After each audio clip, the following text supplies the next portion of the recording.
Tahimik ang gabi, pero maingay ang isip ni Ruel. 3 taon na ang lumipas mula noong huling beses niyang makita si Mara. 3 taon ng katahimikan, pride, at pangungulila. Umalis siya hindi dahil wala na siyang pagmamahal, kundi dahil hindi na nila maayos ang mga bagay sa pagitan nila.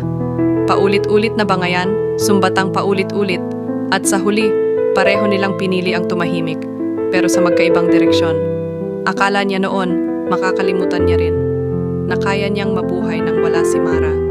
Pero habang tumatagal, mas lalo siyang nilalamon ng pangungulila.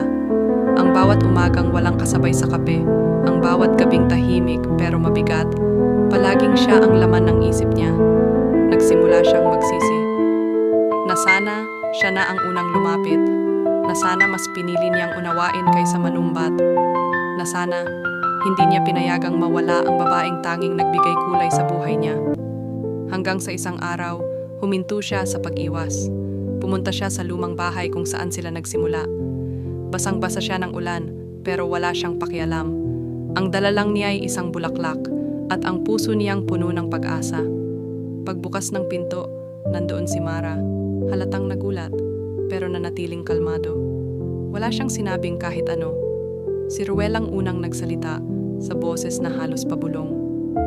Kung kaya pa, kung pwede pa, gusto kong itama lahat. Ayoko nang magsayang pa ng kahit isang araw na wala ka. Tahimik si Mara. Tinitigan siya at sa mga mata nito'y hindi niya nakita ang galit, kundi lungkot at pangungulila na katulad ng kanya. Hanggang sa marahang tumango si Mara at lumapit. Walang salitang kailangan. Isang yakap lang ang nagsabi ng lahat. Sa dulo ng katahimikan, natagpuan nila ulit ang isa't isa.